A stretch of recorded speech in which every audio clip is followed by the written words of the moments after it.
한 달 전 미국 조지아주에서 벌어진 한국인 기술자 대규모 구금 사태. 그저 한 지역의 사건으로 끝날 줄 알았던 일이 시간이 지날수록 상황이 더욱 악화되더니 한 달이 지난 지금은 미국 경제 전체를 무너뜨린 도화선이 되었습니다. 트럼프 행정부의 오만한 단속으로 한국인 기술자들이 떠난 지 단 한 달. 그 짧은 시간 동안 미국 전역의 공장이 멈추고 수천억 달러의 손실이 쏟아졌습니다. 자동차, 반도체, 배터리 등 모두 한국의 손끝이 사라지자 국가 시스템 자체가 정지된 겁니다. CNN은 이를 미국 역사상 가장 치명적인 정책 실패라고 평가했고, 워싱턴 포스트는 한국인 없이 미국은 움직이지 않는다고 헤드라인을 실었습니다. 한때 세계의 중심이라 자부하던 나라가 지금은 한국 기술자의 복귀를 애타게 구걸하는 나라로 전락했습니다.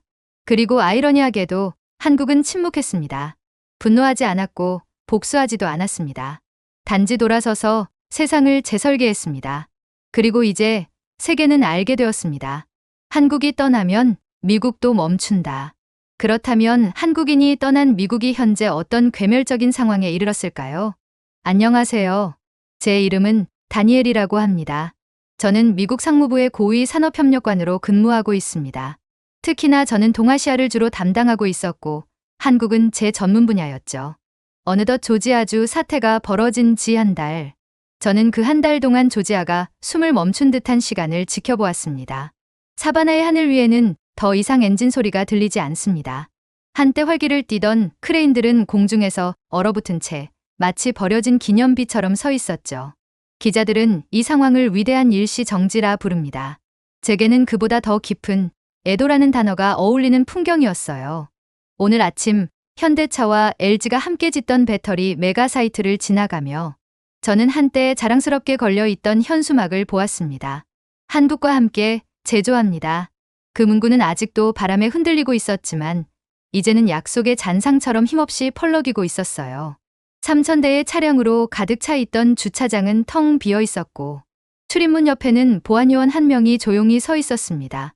그는 제 가슴에 달린 파란 대지를 보고는 조심스럽게 말을 걸더군요.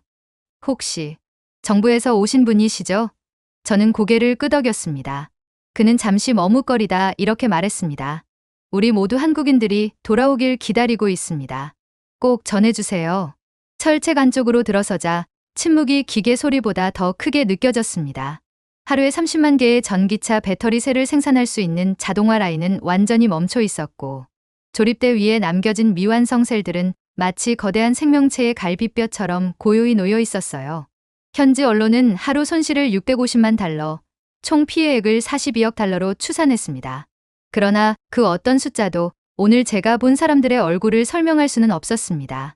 한때 함께 일했던 미국인 공장장 톰이 문가에 서 있었습니다. 그의 작업복에는 먼지가 쌓여 있었고 손에는 다른 헬멧이 들려 있었죠. 다니엘, 그가 낮게 말했습니다. 우리는 단순히 직원을 잃은 게 아닙니다. 이곳에 심장을 잃었습니다. 그는 침묵에 잠긴 조립동을 가리켰습니다.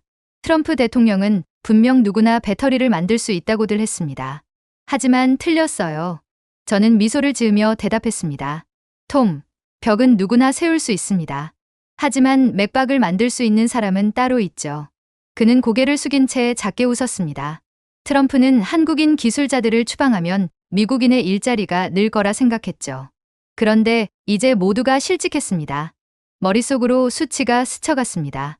1만 8천 명의 직접 고용 인력, 5만 2천 명의 목재, 물류, 전력 관련 종사자들이 일자리를 잃었습니다. 조지아의 산업 성장의 12억 달러 규모 투자는 대부분 한국 기업들로부터 비롯된 것이었습니다. 구금 사태 한 달 만에 주 전체의 실업률은 2배로 치솟았어요. 트럼프 대통령은 이것을 단속이라고 불렀습니다. 제가 조용히 말했습니다. 하지만 우리에게는 정전이었습니다. 메인스트리트의 한 식당에 들렀습니다. 한국 기술자들이 매일 아침 6시에 들르던 곳이었죠.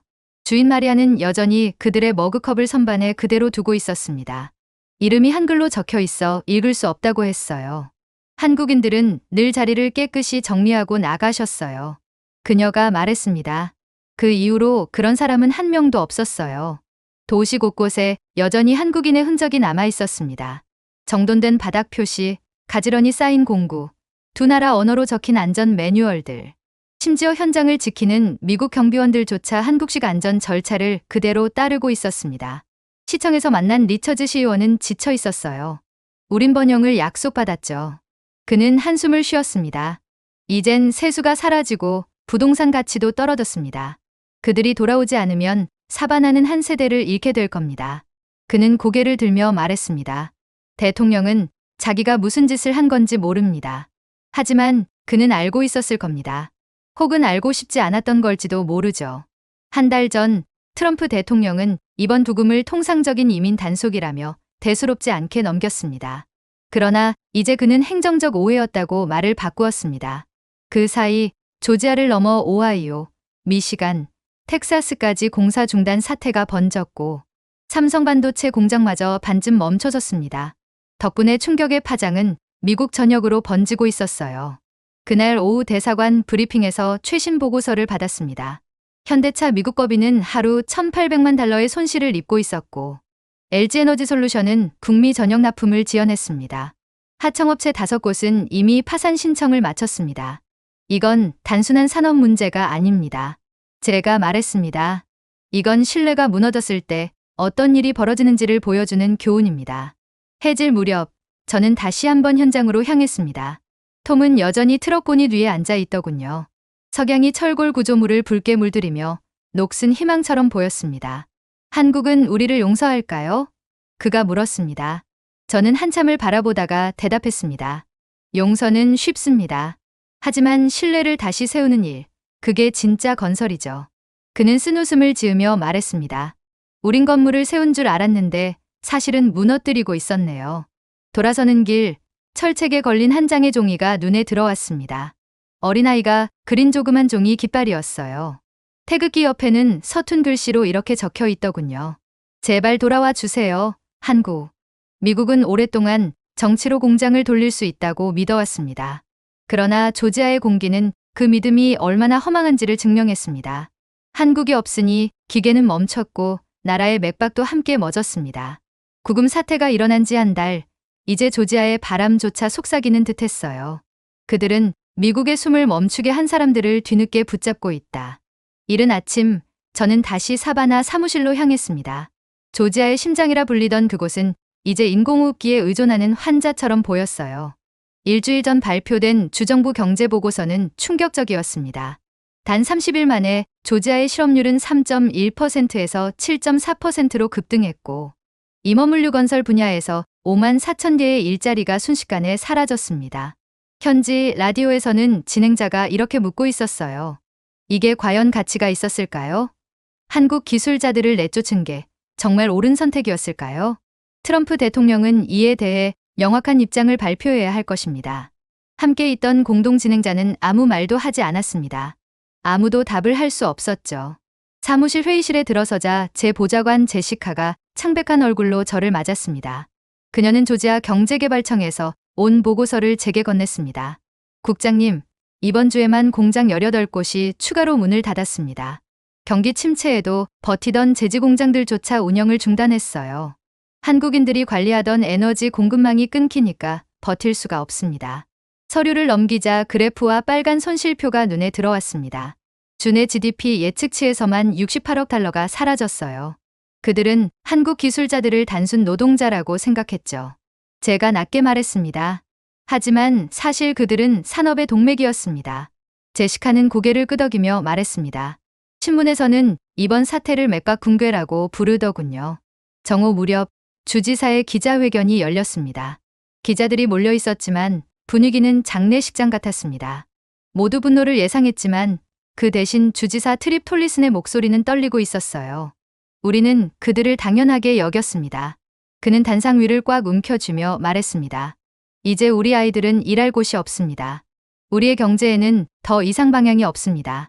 도대체 트럼프 대통령은 이런 경제 괴멸을 어떻게 책임질 건가요? 조지아주를 완전히 망하게 할 작정인가요? 플래시가 터졌지만 박수는 나오지 않았습니다.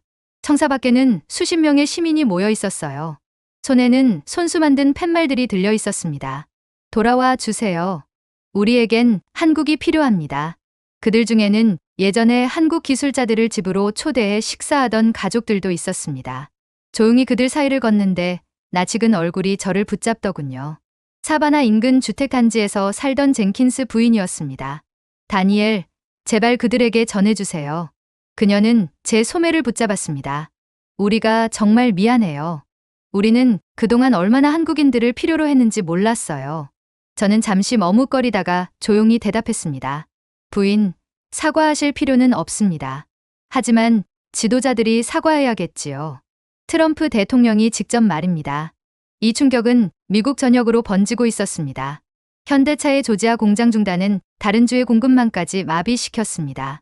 미시간에서는 35억 달러 규모의 배터리 합작 프로젝트가 취소됐고, 텍사스의 반도체 확장 공사도 무기한 연기되었어요. 미 상공회의소는 구금 사태 이후 외국인 투자가 28% 급감했다고 발표했습니다. 그야말로 도미노였어요. 그날 저녁 CNN을 켰을 때 앵커의 목소리는 그 어느 때보다 낮았습니다. 수년간 미국은 동맹국들이 언제나 투자할 거라 믿어왔습니다. 하지만 조지아 사태 이후 그 확신은 무너졌습니다. 한국은 단순한 파트너가 아니라 미국 첨단 제조업의 기반이었습니다. 잠시 후 풍자 섞인 자막이 화면에 떠올랐어요. 아메리카 퍼스트는 이제 아메리카 위드아웃이 되었다. 며칠 뒤 서울 본부와 화상회의를 했습니다. 화면 속박 국장은 차분한 표정으로 말을 잇더군요. 다니엘 씨, 한국 대통령께서 결정을 내리셨습니다. 미국 내 모든 신규 프로젝트를 보류합니다. 우리 인력의 안전 보장이 확인될 때까지요. 제가 조심스레 물었습니다. 그럼 인력은 어디로 이동합니까? 그는 확고한 목소리로 대답했습니다. 글쎄요. 아직 검토 중입니다. 한국 기업들이 미국에서 철수하겠다고 발표하자 전 세계가 한국 기업 공장들을 유치하기 위해 우리를 환영하고 있거든요. 가장 막강한 혜택을 주는 나라를 선택하게 되겠죠. 화면 속 세계 지도에서 미국은 여전히 크고 강대했지만 그 위에 신뢰는 작아지고 있었습니다. 한국을 전략적 동맹국이라 부르던 나라가 이제 스스로 고립의 길로 들어서고 있었죠. 이틀 후 월스트리트 저널의 일면에 이런 제목이 실렸습니다. 트럼프의 단속, 미국의 엔진을 멈추게 했다. 기사에 따르면 2020년 이후 한국 기업들은 미국 전기차 인프라 성장의 27%를 담당해왔습니다. 그들의 철수로 약 110억 달러 규모의 프로젝트가 증발했습니다. 한 경제 분석가는 이렇게 결론 내렸어요. 한국 없이 미국의 청정에너지 혁신은 불가능하다. 그날 점심, 대사관 식당에서 톰을 다시 만났습니다. 그는 커피잔을 저으며 씁쓸하게 웃더군요. 다니엘, 난 이제야 깨달았어요. 한국은 그냥 기술을 파는 나라가 아니었어요. 한국은 우리 미래를 지어주던 사람들이었어요. 저는 미소를 지으며 답했습니다. 하지만 트럼프 대통령은 그 미래를 단 한 줄의 명령으로 무너뜨렸죠. 그는 한숨을 내쉬었습니다. 이제 사람들은 화가 났어요. 하지만 한국에게가 아니라 트럼프에게요. 실제로 트럼프 대통령의 지지율은 조지아에서 폭락했습니다. 공화당에 텃밭이던 이곳은 이제 공개적으로 그를 비판했어요. 보수 언론조차 이렇게 썼습니다. 우리는 잘못된 사람들을 처벌했다. 그날 밤 호텔로 돌아가는 길에 빌보드 하나가 눈에 들어왔습니다. 그 위에는 공장 가동 전에 밝은 사진이 걸려 있었습니다. 웃고 있는 미국인과 한국인 근로자들이 어깨를 나란히 한 모습이었어요. 그러나 그 위에는 누군가 붉은 페인트로 이렇게 적어 놓았습니다. 그들이 우리의 꿈을 세웠고 우리는 그 꿈을 스스로 부쉈다. 차를 세우고 한참을 바라봤습니다. 고요한 밤 공기 속에서 저는 아주 미세한 울림을 느꼈습니다. 그것은 소음이 아니라 양심이 다시 깨어나는 소리였어요. 미국은 강대국이었지만 한 가지를 잊고 있었습니다. 공장은 철과 전기로만 움직이지 않는다는 사실입니다. 그것은 신뢰로, 동맹으로, 그리고 한국이 조용히 실어나른 맥박으로 움직여왔습니다. 그리고 지금 그 맥박은 사라졌어요. 저는 깜빡이는 빌보드를 바라보며 저는 조용히 중얼거렸습니다. 트럼프는 한국에 교훈을 주고 싶어 했지만 결국 배우는 쪽은 미국이군요. 자신들의 심장이 얼마나 한국으로 만들어졌는지를 전 세계에 증명했을 뿐입니다. 그렇게 10월 둘째 주가 되었을 때 워싱턴은 그야말로 혼란 그 자체였습니다. 그러나 그 혼란은 정책회의라는 이름으로 포장되어 있었어요. 백악관 상황실은 마치 고장난 기계처럼 요란하게 울리고 있었습니다. 보좌관들이 서류를 들고 뛰어다녔고 붉은 그래프로 뒤덮인 스크린들이 깜박이며 경고음을 냈죠. 그리고 그 속에서 사람들은 계속 같은 단어를 되뇌고 있었습니다. 통제, 하지만 그것은 더 이상 정책의 언어가 아니라 병의 이름처럼 들렸습니다. 그날 아침 저는 미국 고위 관료 회의실 뒤편에 조용히 앉아 있었습니다. 트럼프 대통령의 참모들은 서로를 향해 고함을 지르며 책임을 미루고 있더군요. 우린 실패를 인정할 수 없습니다. 한 사람이 책상을 내리치며 외쳤습니다.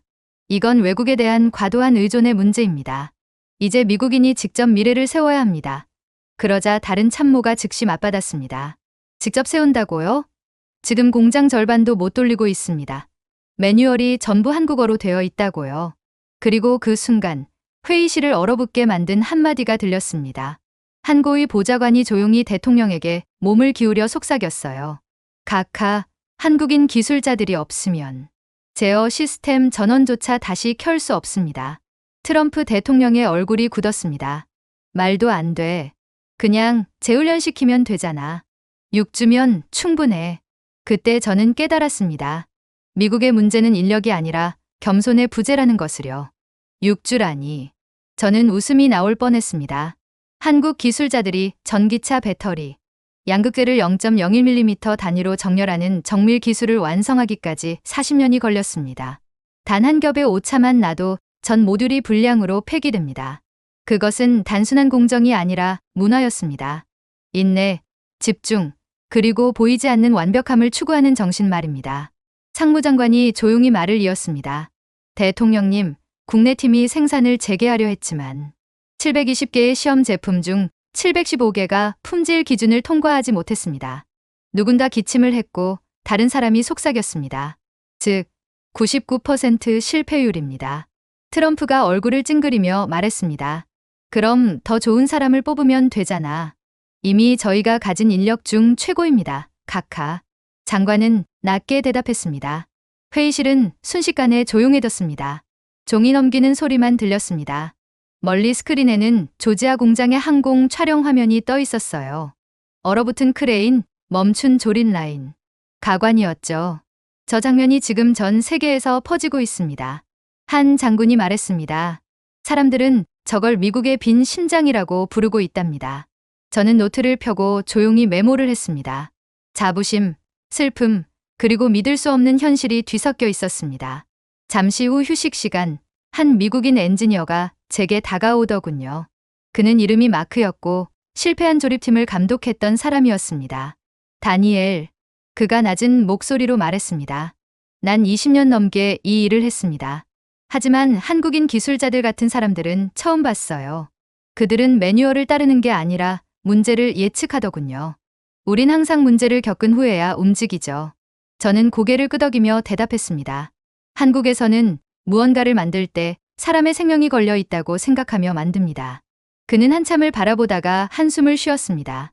우린 분기 실적을 위해 만들죠. 그러나 한국은 유산을 위해 만듭니다. 그날 밤 백악관 내부 문서가 언론에 유출되었습니다. 제목은 조지아 사태의 국가적 경제 영향 예측 보고서. 그 안에는 충격적인 수치가 적혀 있었습니다. 손실액은 더 이상 42억 달러가 아니라 216억 달러. 10개 주에서 산업 차질이 발생하고 한국 등 우방국의 정밀 기술 인력이 부족해 내년 2분기까지 미국 전역의 제조업이 부분 마비에 이를 것이라는 예측이 담겨 있었습니다. CNN은 밤새 그 제목을 반복했습니다. 미국, 한국 기술자 없이는 공장을 가동할 수 없다. 다음 날 열린 비공개 브리핑에서 국가안보보좌관은 말을 돌리려 했어요. 이건 위기가 아니라 기회입니다. 미국이 혁신을 증명할 기회죠. 트럼프 대통령은 그 말에 고개를 끄덕였습니다. 그래, 우린 보여줄 거야. 미국은 혼자서도 해낼 수 있다는 걸. 하지만 회의실에 있던 누구나 알고 있었습니다. 그들이 말하는 모든 혁신, 계획은 여전히 한국의 기술, 한국의 소재, 한국의 특허 위에 세워져 있었습니다. 심지어 그들이 사용하려는 진단 소프트웨어조차 서울에서 개발된 것이었죠. 그때 한 젊은 분석관이 중얼거린 한마디에 회의실이 다시 정적에 휩싸였습니다. 각하, 한국 컨설턴트들이 떠난 이후 반도체 생산 수율이 18%나 떨어졌습니다. 이 추세라면 내년 여름엔 한국과 대만이 첨단 반도체 시장의 80%를 장악할 겁니다. 트럼프는 얼굴이 새빨개졌습니다. 불가능해. 하지만 그것은 이미 현실이었습니다. 수원에서는 한국 엔지니어들이 조용히 새로운 공정 라인을 완성시키고 있었어요. 그 공장은 원래 미국과의 합작으로 계획되었지만 이제는 100% 한국 단독 운영으로 바뀌었습니다. 그날 저녁 백악관을 나서며 저는 묘한 정적을 느꼈습니다. 펜실베이니아 애비뉴의 거대한 성조기는 거의 움직이지 않았습니다. 마치 바람조차 이 상황에 숨을 죽이는 듯했어요. 보안 게이트에서 경비원이 제 배지를 스캔하더니 물었습니다. 이번 사태 조사에 책임을 맡으신 분 맞으시죠? 그렇습니다. 그는 잠시 머뭇거리더니 작게 속삭였습니다. 한국군들 정말 대단하네요. 세상에 그렇게 정확하게 일하는 사람들은 처음 봤습니다. 제발 이 문제가 속히 해결되었으면 좋겠어요. 미국이 정말로 경제 파탄으로 망하기 전에 말입니다. 저는 미소를 지으며 말했습니다. 그건 마법이 아닙니다. 인내의 결과죠. 그리고 저는 한국에 대해 아주 잘 알고 있는 바, 이번 문제를 해결하기 위해 최선을 다할 것입니다. 그는 고개를 끄덕였습니다. 그 인내심이 우리 위층에도 좀 있으면 좋을 텐데요. 백악관을 뒤로 하고 걸어가는데 석양이 건물 유리창에 비쳐 녹은 쇳물처럼 번쩍였습니다. 그 안에는 세상에서 가장 강한 나라의 지도자들이 있었어요. 하지만 그들이 이제야 깨닫고 있는 진실은 단 하나였습니다. 힘은 기계를 소유하는 데서 오는 것이 아니라 기계를 다룰 줄 아는 데서 온다는 사실이었습니다. 트럼프 대통령은 외국 인력을 제재한다고 생각했습니다. 그러나 실상은 미국 스스로의 손을 잘라버린 것이었습니다. 그리고 반대편 대륙 어딘가 멈춰버린 조지아의 공장에서는 무언의 기계들이 이렇게 속삭이고 있었습니다. 한국의 정밀함 없이는 미국조차 불을 켤 수 없다. 하지만 서울은 놀라울 만큼 차분했습니다. 미국은 전례 없는데 혼란과 분열을 겪고 있음에도 한국은 그와는 정반대였죠. 서울은 한때 세계 무역의 심장처럼 뛰던 도시였지만 이번에는 달랐습니다. 불안도 분노도 없었습니다. 한강은 고요했고 도심의 불빛은 평소처럼 차분했어요. 그러나 그 고요함 속에서 세상을 바꿀 결단들이 조용히 내려지고 있었습니다. 조지아 사태가 발생한 지 40일, 워싱턴이 여전히 타탈 대상을 찾고 있을 때 서울은 그저 묵묵히 일하고 있었습니다. 그날 아침 저는 미국 대표 신분으로 청와대 회의에 참석했습니다. 한국 대통령의 목소리는 분노도 승리감도 아닌 깊은 인간적인 울림이 있더군요. 우리는 분노로 건설하지 않습니다. 우리는 목적을 가지고 건설합니다. 그 한마디에 회의장은 숨을 죽였습니다. 참석자 누구도 보복을 말하지 않았습니다. 그들은 복수가 아닌 갱신을 논의했어요. 이후 산업통상부 긴급회의에 참석하자 전 세계 언론이 이번 현상을 이렇게 부르고 있었습니다. 한국의 순간. 이번엔 K-팝도 드라마도 아니었습니다. 공장이었고 정밀함이었으며 인간에 대한 신뢰였습니다. 첫 번째 이메일은 폴란드에서 도착했습니다. 부총리 명의의 제안서에는 감사의 동맹이라는 제목이 붙어 있더군요. 그들은 이렇게 제안했습니다. 62억 달러 규모의 세금 감면, 토지 완전 소유권, 배터리 단지 조성을 위한 행정 지원. 마지막 문장은 짧았지만 강렬했습니다. 우리는 미국의 말보다 한국의 손을 더 신뢰합니다. 10분 후 인도네시아로부터 또 다른 제안이 도착했습니다. 30년간의 법인세 면제, 바땅 산업단지, 내항만 무상 이용, 한국 기술자들에게 영주권 및 시민권 신속 부여. 그들은 이렇게 썼습니다. 한국은 우리의 첫 스마트시티를 세워주었습니다. 이번엔 우리가 한국의 미래를 함께 세우고 싶습니다. 점심이 되자 제안은 폭풍처럼 쏟아졌습니다. 베트남은 조지아 공장의 2배 면적에 달하는 부지를 무상 제공하겠다고 약속했고 2만 명의 현지 근로자를 한국 기술자들의 지휘 아래 훈련시키겠다고 했습니다. 아랍에미리트는 한층 더 파격적이었습니다. 90억 달러 규모의 공동투자 기금 조성, 한국 전기차 및 수소 인프라 사업에 대한 왕실 보증 지원. 단 일주일 만에 17개국이 한국 기업 유치 제안을 공식적으로 보냈습니다. 그 총합은 470억 달러, 미국이 그동안 제시했던 모든 인센티브의 2배를 넘는 금액이었습니다. 이 숫자들 진짜입니까? 제가 물었습니다. 박 장관이 미소를 지었습니다. 예, 다니엘. 이제야 세계가 깨달은 겁니다. 미국이 잊고 있던 사실을요. 한국은 기술만 가져다주는 나라가 아닙니다. 신뢰를 함께 가져오는 나라죠. 그럼에도 한국은 조심스러웠습니다. 억 단위의 제안이 쏟아졌지만 서울은 원칙을 지켰죠. 대통령은 지시했습니다. 분노로 결정하지 마십시오. 미국이 우리의 가치를 잊었을지라도 우리는 우리의 책임을 잊지 말아야 합니다. 그 말에 회의실은 고요해졌습니다. 그날 저녁 저는 폴란드로 출국을 앞둔 한국인 기술자들을 만났습니다. 그들은 CEO도 장관도 아닌 평범한 엔지니어들이었습니다. 손에는 노트북과 계측기, 그리고 오래된 공구함 하나씩이 들려있더군요. 벌써 떠나십니까? 제가 물었습니다. 한 기술자가 미소를 짓더군요. 예, 국장님. 폴란드 정부가 첫 정밀 조립 라인을 도와달라 해서요. 이상하죠. 분명 동맹국으로부터 상처를 받았는데 그래도 도와주고 싶습니다. 왜 그렇죠? 그는 잠시 생각하다 대답했습니다. 그게 한국이니까요. 우린 복수를 위해 짓지 않습니다. 세상을 조금이라도 더 낫게 만들고 싶어서 짓죠. 그 말이 하루 종일 제 마음에 남았습니다. SNS와 외신은 한국을 이렇게 부르기 시작했습니다. 산업의 조용한 스승. 파이낸셜 타임즈는 일면에 이렇게 썼더군요. 한국은 자존심이 아닌 마음으로 이끈다. 유럽의 경제학자들은 이 현상을 서울교리라 이름 붙였습니다. 능력과 연민이 공존하는 산업의 새로운 모델, 도덕적 산업주의라 불렸죠. 워싱턴은 이를 이탈이라 불렀지만 서울은 치유라 불렀습니다. 다음 날 인천공항에서는 작은 환송식이 열렸습니다.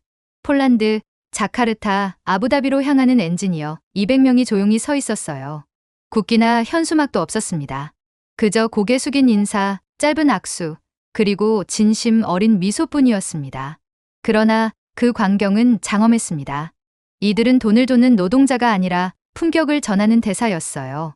탑승 직전 젊은 기술자 지연 씨가 제게 다가왔습니다. 국장님, 미국 사람들이 우리를 외국 노동자라고 불렀을 때 화가 났어요. 그런데 지금은 오히려 감사해요. 왜 그렇죠? 그녀는 미소를 지으며 말했습니다. 그들이 덕분에 우리가 어떤 사람인지 다시 알게 됐거든요. 당신들이 어떤 사람인데요? 미움을 짓지 않고 사람을 짓는 사람들이요.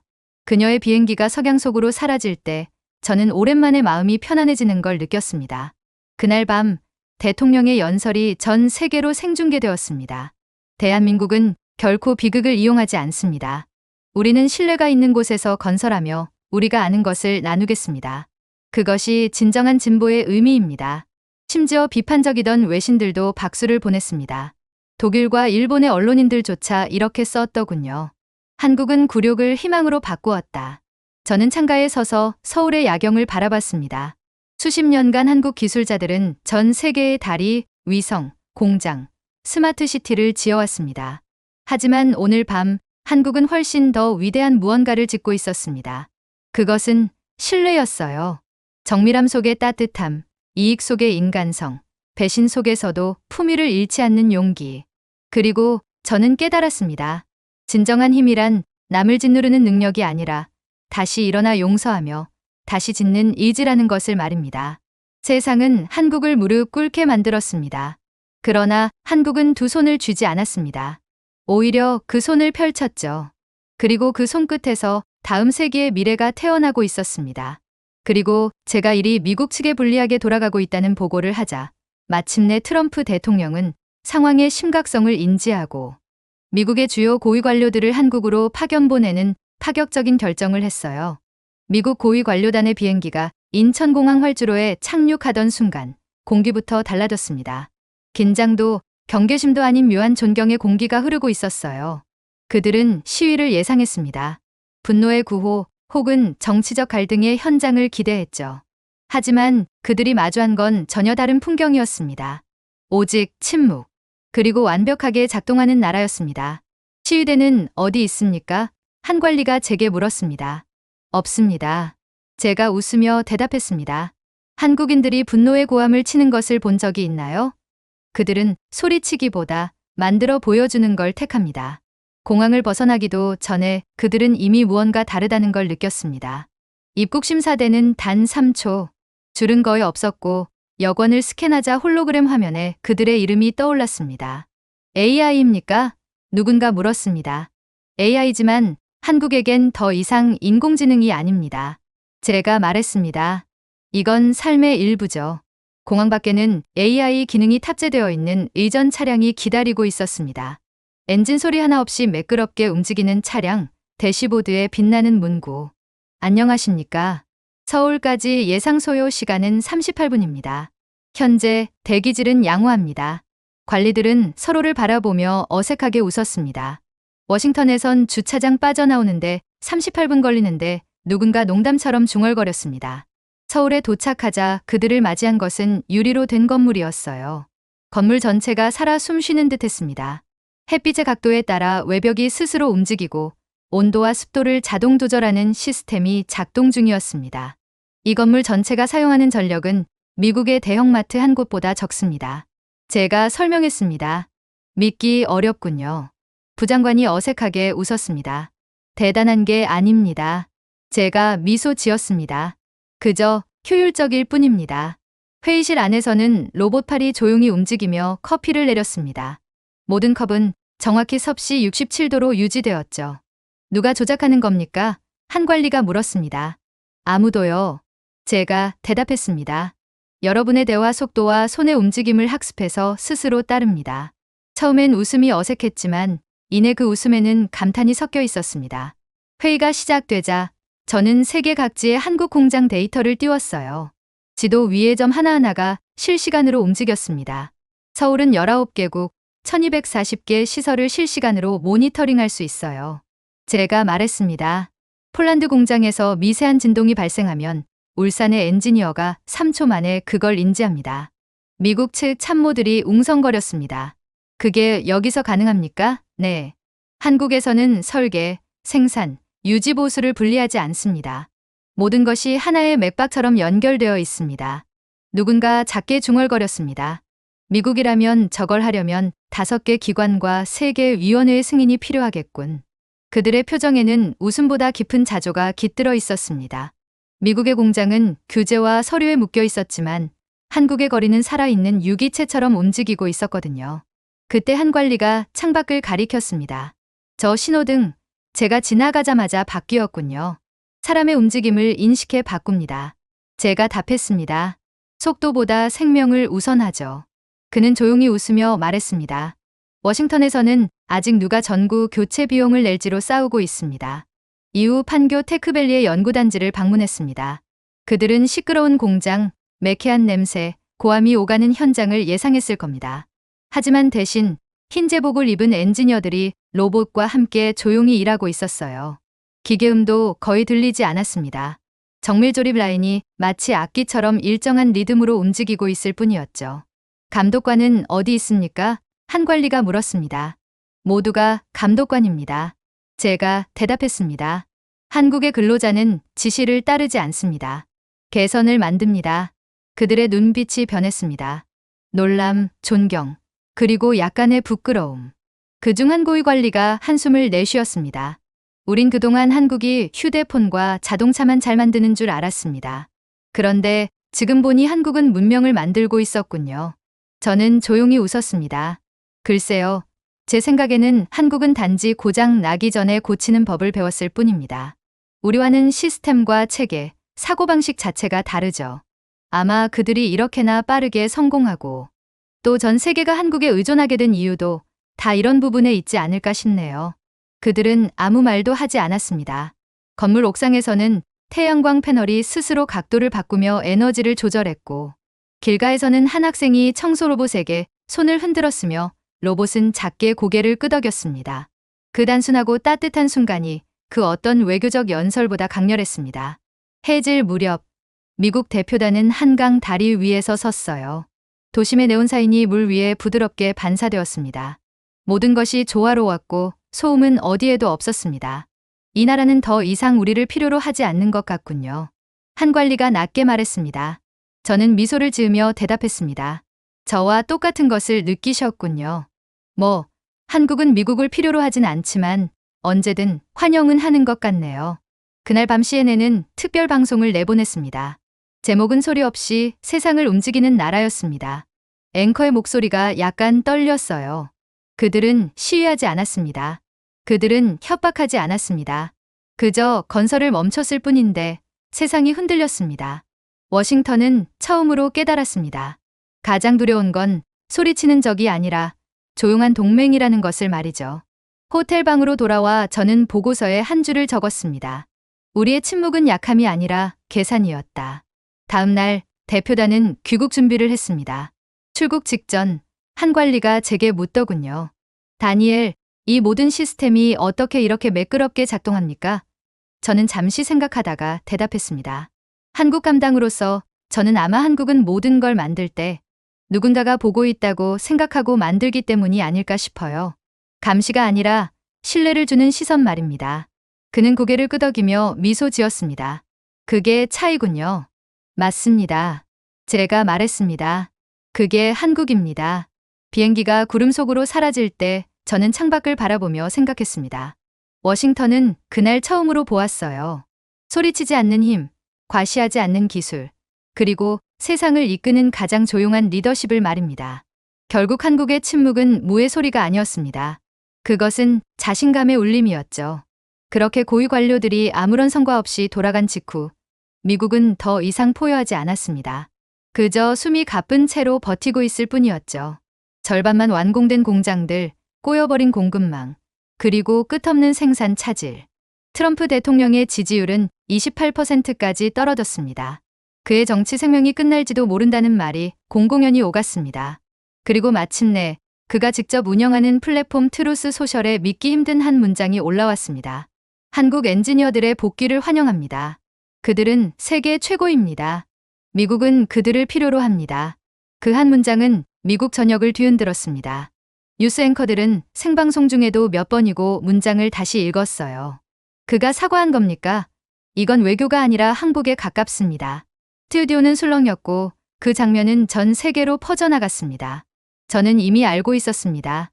백악관이 비공개로 한국을 방문할 특사를 꾸리고 있다는 것을요. 그들의 임무는 단 하나였습니다. 조용히 사과하는 것. 다음 날 저는 청와대 고위회의에 배석했습니다. 저를 포함한 미국 대표단은 지쳐 있었어요. 눈 밑에는 다크서클이 드리워져 있었고 손에는 두꺼운 서류철이 들려 있었습니다. 비자 복원, 세금 혜택 2배, 공식 사과문 초안 저희가 가져온 건 조건이 아니라 간청이었습니다. 회의가 시작되자 대표단장인 레이놀즈 대사가 조심스럽게 입을 열었습니다. 장관님, 그가 말했습니다. 이제야 모든 걸 깨달았습니다. 우린 세상을 이끌고 있다고 믿었습니다. 하지만 사실은 한국의 설계도를 따라가고 있었던 겁니다. 통역관의 목소리마저 잠시 멈췄습니다. 회의실에는 숨소리조차 들리지 않았어요. 한국 외교부 장관이 조용히 대답했습니다. 대사님, 한국은 굴복을 원한 적이 없습니다. 우리가 원했던 건 단 하나 존중이었습니다. 레이놀즈는 고개를 숙였습니다. 그 이상을 얻으셨습니다. 한국은 힘의 의미를 새로 정의하셨습니다. 그 순간 저는 역사적인 장면 속에 있다는 걸 느꼈습니다. 세계 최강국이 스스로의 자존심을 내려놓고 존경을 담아 손을 내밀고 있었던 것입니다. 그러나 한국의 반응은 담담하더군요. 산업부 장관이 미소 지으며 답했습니다. 감사합니다, 대사님. 하지만 한국의 방향은 이미 바뀌었습니다. 방향이 바뀌었다니요? 레이놀즈가 놀란 표정으로 물었습니다. 우리는 폴란드, 베트남, 그리고 UAE와 새로운 파트너십을 구축했습니다. 그곳은 우리를 동등하게 대하고 신뢰를 주는 나라들입니다. 레이놀즈의 표정이 굳어졌습니다. 그럼 미국으로 돌아오지 않는다는 말씀입니까? 적어도 지금은 아닙니다. 세계가 변했고 한국도 그에 맞게 변해야 합니다. 그의 어깨가 눈에 띄게 처졌습니다. 수십 년 동안 미국은 외국 인재들이 결국 자신들의 품으로 돌아올 거라 믿어왔습니다. 하지만 이번에는 아니었습니다. 세계의 중심이 조용히 이동하고 있었던 겁니다. 그날 저녁 CNN은 긴급 속보를 내보냈어요. 현대사 이래 처음으로 미국 협상단이 합의 없이 귀국. 한국, 미국의 복귀 요청 거절. 미국 언론들은 머리 기사를 이렇게 장식했습니다. 초강대국을 무릎 꿇린 나라, 한국. 분노가 아닌 품격으로 승리한 나라. 하지만 한국은 축대를 들지 않았습니다. 환호도 오만도 없었어요. 대통령의 담화는 단 한 문장으로 요약됐습니다. 우리는 복수를 원하지 않았습니다. 우리는 그저 우리가 누구인지 잊지 않았을 뿐입니다. 한국은 은혜로 짓고 분노로 허물지 않습니다. 그 말은 CNN, BBC, NHK를 넘어 전 세계 언론에서 인용되었습니다. 그리고 뉴욕타임스는 이렇게 썼더군요. 한국은 한 번도 소리치지 않았지만 모두를 바꿔놓았다. 회의가 끝나갈 무렵 미국 측 자문관 한 명이 한국 대사에게 다가갔습니다. 그의 이름은 콜린스였습니다. 그는 낮은 목소리로 묻더군요. 도대체 어떻게 한 겁니까? 싸우지도 않고 어떻게 우리를 이긴 겁니까? 그러자 한국 대사는 잠시 그를 바라보다가 말했어요. 이기려 하지 않았기 때문입니다. 우리는 그저 계속 만들었을 뿐입니다. 그는 깊은 숨을 내쉬며 고개를 끄덕였습니다. 우리는 지배를 위해 만들었지만 당신들은 완벽을 위해 만들었군요. 그렇게 저는 경외심과 무력감을 동시에 느끼며 다시 조지아로 향했습니다. 조지아 사바나의 거리는 조용했어요. 여전히 크레인은 멈췄고 공장은 숨을 멈춘 듯 고요했습니다. 하지만 두 곳엔 여전히 무언가가 남아 있었습니다. 눈에 보이지 않지만 분명히 살아있는 것. 사람들은 그것을 한국의 메아리라고 부르더군요. 한국인 기술자들이 떠난 뒤에도 그들의 흔적은 여전히 모든 복도와 도면, 그리고 사람들의 기억 속에 남아 있었습니다. 제가 그것을 처음 느낀 곳은 오래된 한 구내식당이었습니다. 그곳의 주인 마저리 아주머니는 여전히 매일 아침 6시에 문을 열었습니다. 손님은 없었지만 문을 닫지 않았어요. 그들이 다시 돌아올 거예요. 그녀는 깨끗이 닦은 식판을 쓸며 말했습니다. 정말 그렇게 생각하세요? 제가 물었습니다. 그녀는 조용히 웃었습니다. 그 사람들은 단 한 번도 식탁을 어질러 놓지 않았어요. 그런 사람들은 사라지지 않아요. 세상이 다시 그들을 필요로 할 때 꼭 돌아올 거예요. 그녀는 제게 하나의 식판을 보여주었습니다. 반짝이도록 닦인 그 식판 위에는 낡은 네임택이 붙어 있었습니다. 저 자리에서 항상 식사했어요. 그녀가 말했습니다. 피곤한 날에도 웃음을 잃지 않았죠. 이상하죠. 그들이 있었을 땐 공장도 이 식당도 살아 있었어요. 공장 밖으로 나오니 바랜 현대차 간판이 바람에 흔들리고 있었습니다. 그 아래에는 매일 저녁 현지 노동자들이 모여 있었습니다. 정치 이야기나 해고 얘기를 하지도 않았어요. 그저 그 시절을 기억하기 위해 모인다고 했습니다. 그날 모임에서는 아이들이 무대 위에 서 있었습니다. 그들의 아버지는 한국 기술자들과 함께 일했던 미국인 노동자들이었습니다. 한 아이가 편지를 읽기 시작했습니다. 사랑하는 한국 아저씨들께 아빠에게 건축법을 가르쳐 주셔서 감사합니다. 아빠는 늘 말씀하셨어요. 당신들은 돈보다 안전을 먼저 생각했고 도움을 요청하지 않아도 먼저 도와주셨다고요. 아빠가 우리 모두가 보고 싶어요. 사람들은 울음을 참지 못했습니다. 비판적이던 시장조차 손으로 얼굴을 가렸죠.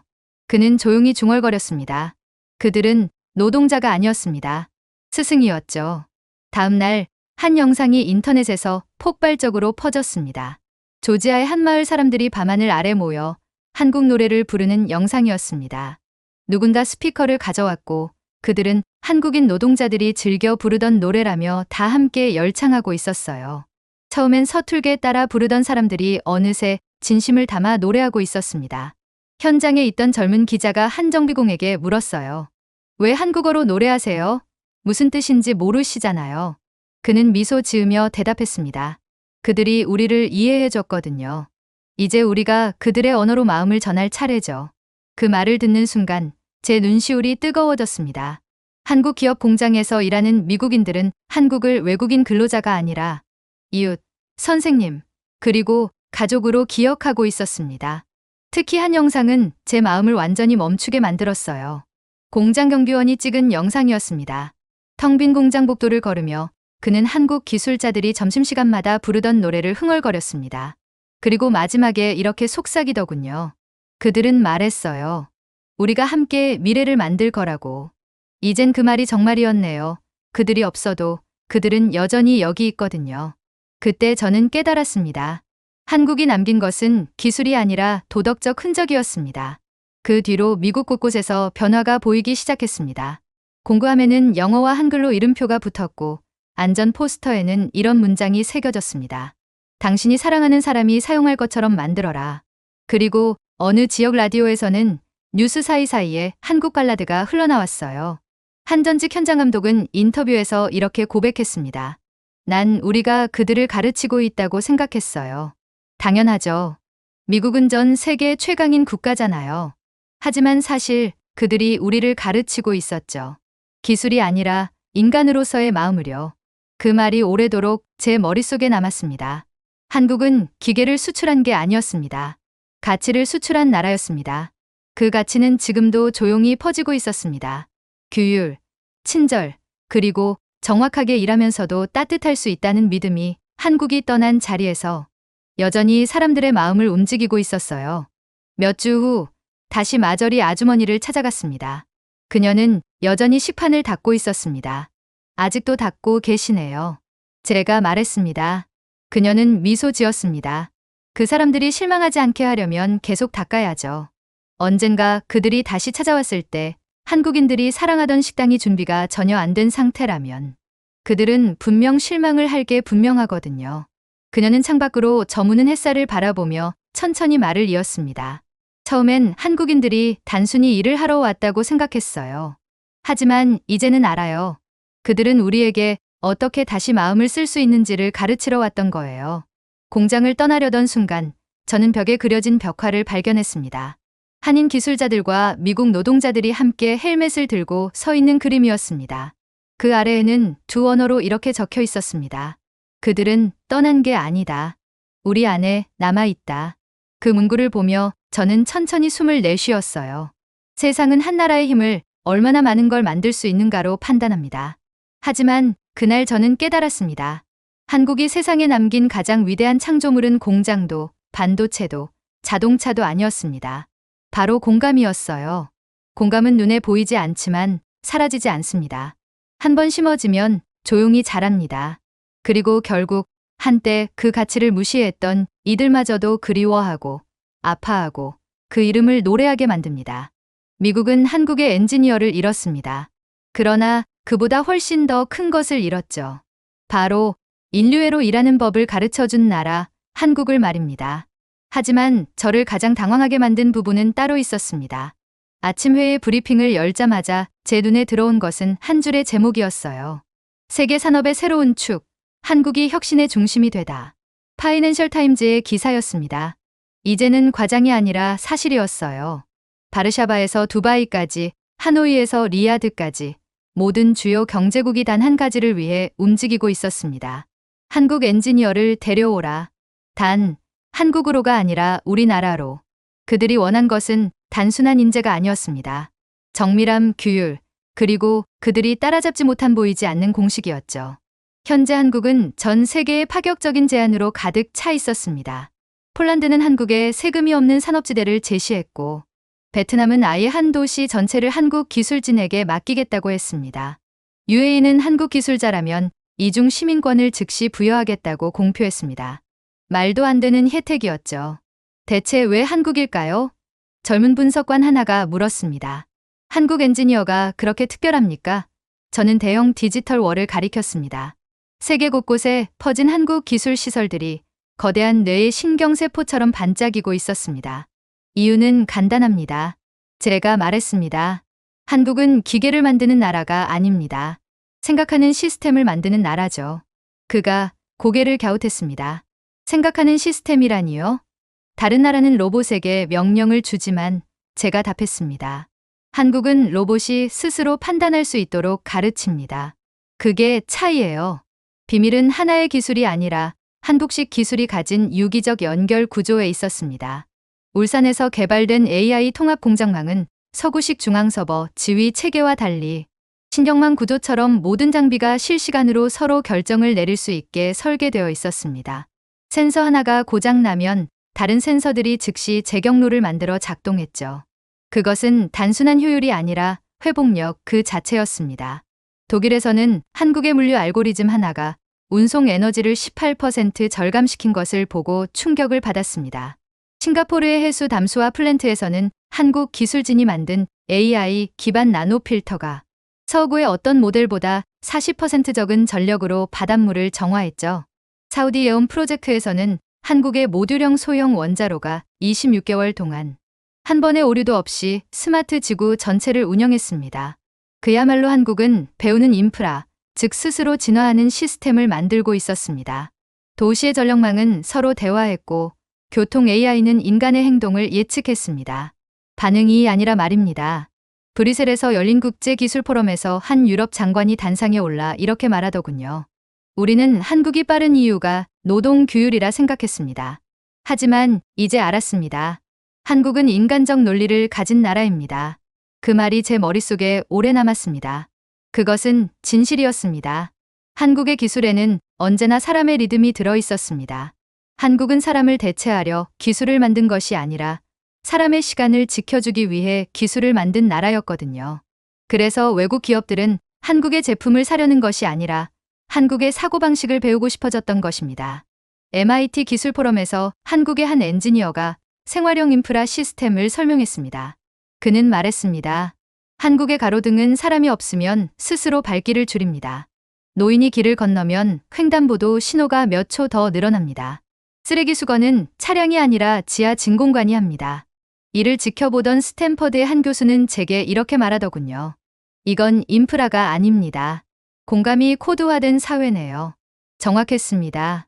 한국은 세계에서 유일하게 양심이 깃든 기술을 설계한 나라였습니다.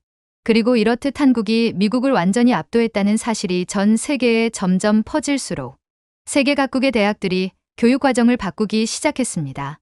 옥스퍼드는 서울 패러다임 자동화의 윤리학을 신설했고 하버드는 카이스트를 모델로 한 인간 중심 시스템 공학부를 세웠습니다. 싱가포르는 한국의 제로웨이스트 순환도시 모델을 도입해 도시 폐기물의 97%를 인간 개입 없이 자동 재활용하도록 만들었습니다. 한편 서울의 엔지니어들은 이 모든 글로벌 경쟁 속에서도 놀라울 정도로 담담했습니다. 늦은 저녁 연구소 한 구석에서 들은 대화가 아직도 기억납니다. 폴란드는 한국인 엔지니어들에 대한 평생 주택을 약속했다네요. 베트남은 해변과 아파트를 준다던데. 아이러니하게도 한때 한국을 과소평가하던 세계가 이제는 그 DNA를 베끼기 위해 경쟁하고 있었습니다. 워싱턴의 한 상원의원은 이렇게 발표했습니다. 미국 제조업의 미래는 한국의 선의에 달려 있다. 유럽 의회에서는 한 의원이 이렇게 말했죠. 한국과 함께하지 못한다면 우리는 미래를 만들 수 없다. 그 말을 들으며 제 가슴 속엔 자부심과 동시에 묘한 감정이 일었습니다. 이건 복수도 경쟁도 아니었습니다. 세상이 마침내 한국의 진짜 본질을 이해한 순간이었습니다. 한국은 배터리나 반도체를 만드는 나라가 아닙니다. 지속성과 신뢰를 설계하는 나라였습니다. 그래서 각국은 제품이 아니라 사람을 원하게 된 것이죠. 기계는 복제할 수 있지만 숙련은 복제할 수 없기 때문입니다. 그날 밤 저는 사무실에 앉아 있었습니다. 한국의 평범한 도시 풍경 영상을 시청했죠.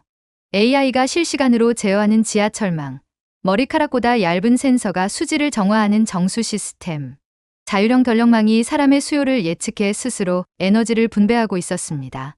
하늘 위에서는 드론들이 공기의 질을 분석하며 도시 전체의 미세먼지를 실시간으로 정화하고 있었어요. 한 유럽 고위 관료가 제게 했던 말이 떠올랐습니다. 한국은 마치 전 세계로부터 10년 앞선 미래 같지만 이상하게도 마음이 편안합니다. 저는 대답했습니다. 그건 아마 한국은 시간과 싸우지 않기 때문일 거예요. 시간과 함께 일하죠. 창밖의 한강은 네온빛을 비추며 도시의 맥박처럼 반짝이고 있었습니다. 그 빛은 한국 그 자체였습니다. 살아있고 연결되어 있으며 흔들리지 않는 나라였죠. 그리고 이제 세계는 한국의 리듬에 맞춰 움직이고 있습니다. 저는 그때 깨달았습니다. 한국은 미래를 쫓지 않았습니다. 미래를 설계했죠.